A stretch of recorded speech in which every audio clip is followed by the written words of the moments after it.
यतन्तो योगिनिश्चैनं पश्यन्त्यात्मन्यवस्थितं यतन्तोऽप्याकृतात्मानो नैनं पश्यन्त चेतसः। तो आज भगवत गीता के 15वें अध्याय का 11वां श्लोक है।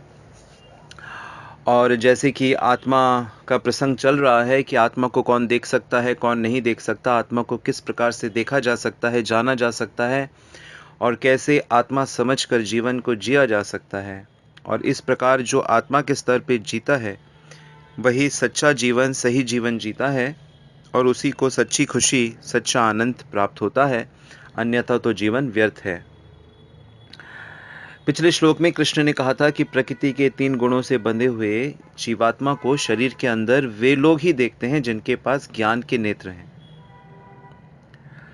तो वो लोग कैसे होते हैं, अर्जुन जानना चाहता है। तो श्री कृष्ण बता रहे हैं कि जो लोग भक्ति योगी होते हैं उन्हें ही ज्ञान के नेत्र प्राप्त होते हैं।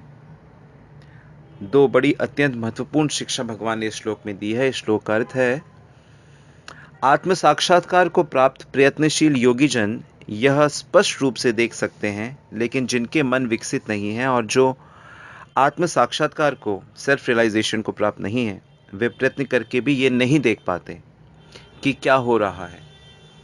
क्या देखना है, क्या समझना है कि आत्मा कैसे शरीर में रहती है और कैसे आत्मा शरीर से अलग है, और कैसे जब मृत्यु होती है आत्मा शरीर को छोड़कर एक नया शरीर प्राप्त कर लेती है। परंतु ये घटना लोगों को दिखाई नहीं देती। कैसे दिखाई देगी? जब उन्हें स्पिरिचुअलिटी का ज्ञान ही नहीं है, जब उन्हें पता ही नहीं कि उनकी असली पहचान क्या है। प्रयास करते हुए भी भक्ति योगी इसे अपने भीतर देख लेता है। भक्ति योगी शरीर के भीतर आत्मा को शरीर से अलग देख लेता है, और जो भक्ति योगी होता है उसी के पास ऐसी आंखें विकसित हो जाती हैं, ज्ञान की आंखें विकसित होती हैं कि वह आत्मा को अलग देखता है और शरीर की क्रियाओं को प्रकृति के साथ बंधे हुए अलग देखता है। बड़ा सुंदर उदाहरण है राजा रहुगुण का जड़ भरत के साथ।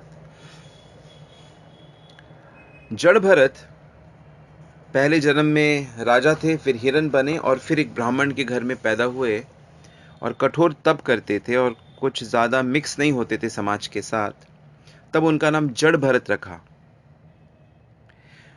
एक बार राजा रहुगण अगस्त मुनि से मिलने के लिए जा रहे थे और पालकी में उनको ढोआ जा रहा था। तो एक पालकी उठाने वाला बीमार पड़ जाता है, तो राजा कहता है कि पास से किसी को पकड़ के लाओ। तो फिर सिपाही जड़ भरत को पकड़ के लाते हैं। जड़ भरत जो इस योग्य तो नहीं थे कि उनसे पालकी उठवाई जाए, लेकिन फिर भी वो चुपचाप पालकी उठाते हैं। लेकिन वो इस तरह से चलते हैं कि राजा को मुश्किल होने लगती है, क्योंकि वो चींटियों का बड़ा ध्यान रखते हैं कि वो किसी चींटी को मार तो नहीं रहे। इसलिए उनके कदम आगे पीछे होते हैं, जिस कारण से राजा को परेशानी होती है। और राजा कुछ कमेंट करता है, व्यंग करता है, और उस व्यंग के उत्तर में राजा को पता लगता है कि ये कोई तो महान आत्मा है, ये तो सेल्फ रियलाइज्ड व्यक्ति हैं। और राजा भी इसी सेल्फ रियलाइजेशन के ज्ञान को प्राप्त करने के लिए अगस्त ऋषि के पास जा रहे थे। और उस कन्वर्सेशन में जड़ भरत उनको यही समझाते हैं कि आत्मा कैसे शरीर से अलग होती है और आत्म स्तर पे हमें आना चाहिए। हालांकि जड़ भरत को राजा ने बहुत से कटु वचन कहे थे, और उस समय राजा ने रहुगण की बात पर महाराज, मतलब जो दोनों ही राजा हैं, पर जड़ भरत ने कोई ध्यान नहीं दिया, क्योंकि उनको स्वरूप सिद्धि हो गई थी। स्वरूप सिद्धि का अर्थ होता है कि आप अपने आत्मा को देख लेते हो, पहचान लेते हो, अनुभव कर लेते हो। उन्हें शरीर की सुधि नहीं होती है। शरीर मोटा होता है, पतला होता है, छोटा होता है, काला होता है, गोरा होता है, कुछ भी होता हो, 5 तत्व का शरीर होता है, 3 सूक्ष्म तत्व का शरीर होता है। लेकिन जो अहम ब्रह्मास्मि, यानी कि मैं ब्रह्म रूप हूँ, मैं एक स्पिरिचुअल व्यक्तित्व हूँ, ये बात समझ में आ जाती है। तो जड़ भरत पूरी तरह से मुक्त हैं। उनको एक बार डाकू पकड़ लेते हैं और डाकू कहते हैं उनको आपकी बलि चढ़ाएंगे, और वो बड़ी प्रसन्नता पूर्वक बलि देने को तैयार हो जाते हैं, क्योंकि वो जानते हैं कि शरीर की मृत्यु होने पर भी उनकी मृत्यु नहीं होगी। ये है आत्मज्ञान की पावर। लोगों के साथ तो ऐसा है कि अगर कोई छोटी सी चीज गुम हो जाए तो वो बहुत परेशान हो जाते हैं, या नाखून में थोड़ा सा चोट लग जाए तो बहुत परेशान हो जाते हैं, या कोई थोड़ा सा अपमान कर दे या थोड़ा सा बुरा भला कह दे तो बहुत परेशान हो जाते हैं। तो लोग पूरी तरह से शरीर में और शरीर के संबंधों में रचे पचे हैं, और यही उनके दुख का कारण है। इस शारीरिक बीमारी से बाहर निकलने के लिए एक योग्य गुरु के पास जाना पड़ता है, उनसे जिज्ञासा करनी पड़ती है, उनके सरेंडर होना पड़ता है। तब गुरु ये भगवत गीता का ज्ञान समझाते हैं जिसका उन्होंने खुद अनुभव किया है।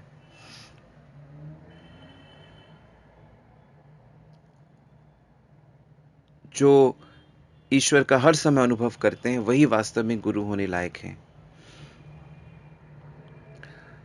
राजा रहुगण राजा होकर भी दुखी थे, और जड़ भरत राजा नहीं थे, इस समय दरिद्र थे, परंतु वो अपनी आत्मज्ञान में स्थित होने के कारण वे पूरी तरह से आनंदित थे। जो व्यक्ति आत्मा को समझता है, आत्मा के स्तर पे होता है, उसे ना डाकू का भय होता है, ना मृत्यु का, ना अपमान का होता है, ना किसी प्रकार के शारीरिक क्लेश का, ना ही उस पे किसी भी प्रकार का उसके साथ व्यंग्य किया जाए, उसको छेड़छाड़ किया जाए, उसे फर्क नहीं पड़ता। समाज की सभी समस्याओं का जो हल है, सॉल्यूशन है, चाहे वो स्त्री हो, कोई वृद्ध व्यक्ति हो, बीमार व्यक्ति हो, या कोई बहुत शक्तिशाली हो, या बालक हो, सबको आध्यात्मिकता का ज्ञान होना चाहिए। प्रहलाद महाराज कहते हैं, कौमारा आचरित प्रज्ञो धर्मान भागवताम निहा, कि बचपन से ही स्पिरिचुअलिटी को प्रैक्टिस करना चाहिए। और ये स्पिरिचुअलिटी क्या है? कृष्ण भक्ति, कृष्ण की प्राप्ति के लिए साधना करना।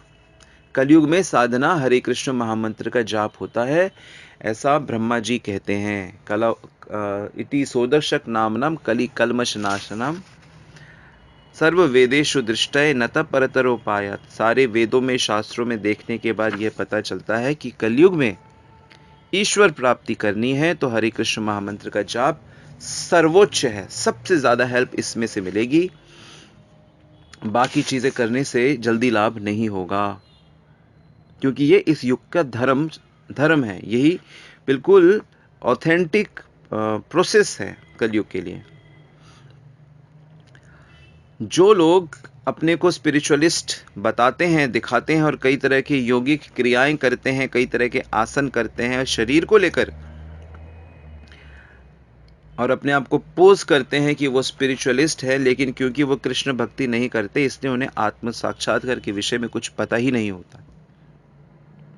और क्योंकि उनको आत्म साक्षात्कार के विषय में पता नहीं होता, इसलिए वो अपने शिष्यों को, फॉलोअर्स को आत्मा का अनुभव नहीं करा पाते, और खुद भी माया के प्रभाव में आ जाते हैं और माया से आकर्षित हो जाते हैं, और उनका फॉल डाउन हो जाता है, और उनके जितने शिष्य हैं वो सब कंफ्यूज हो जाते हैं, और उनकी श्रद्धा आध्यात्मिकता से कम होती है।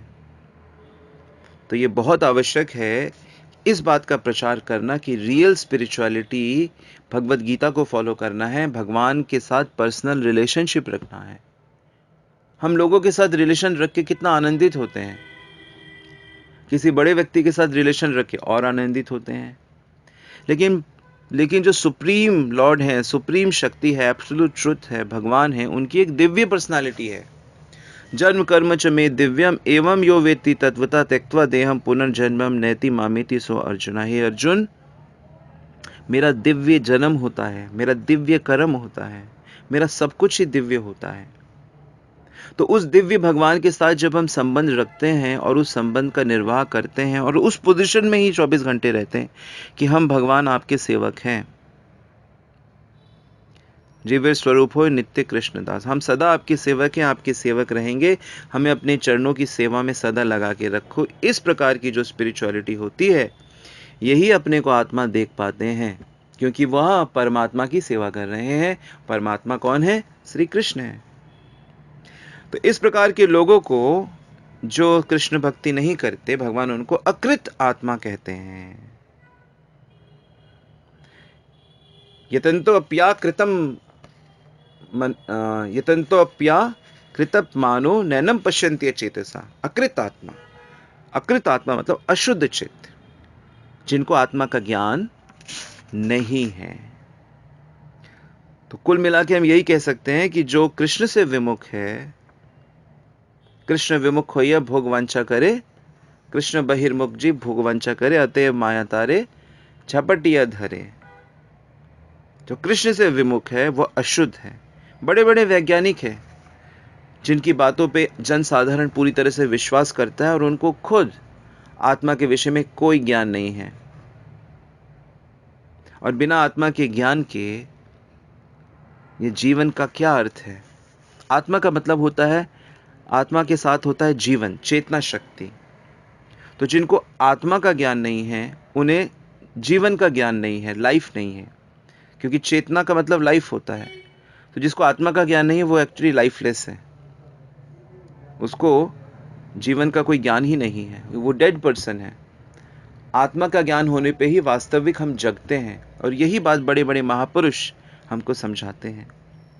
तो कुल मिला के इस बात को समझना है कि जो भगवान की भक्ति करते हैं वह अपने आप को आत्मा देख सकते हैं, और जो भगवान की भक्ति नहीं करते वह इस खेल को नहीं देख सकते कि आत्मा कैसे कर्मों के अनुसार, इच्छाओं के अनुसार, प्रकृति के दैवी शक्ति के नियंत्रण में शरीर को बदलती रहती है और एक योनि से दूसरी योनि में जाती रहती है।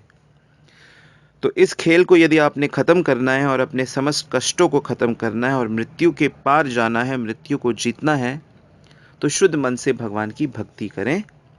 और चैतन्य महाप्रभु की कृपा से इस कलयुग में भक्ति करना बहुत सरल हो गया है। तो उनके विषय में जानें और अपने जीवन को सार्थक करें। तो शुभकामनाओं के साथ आज यहीं रुकते हैं। हरे कृष्णा।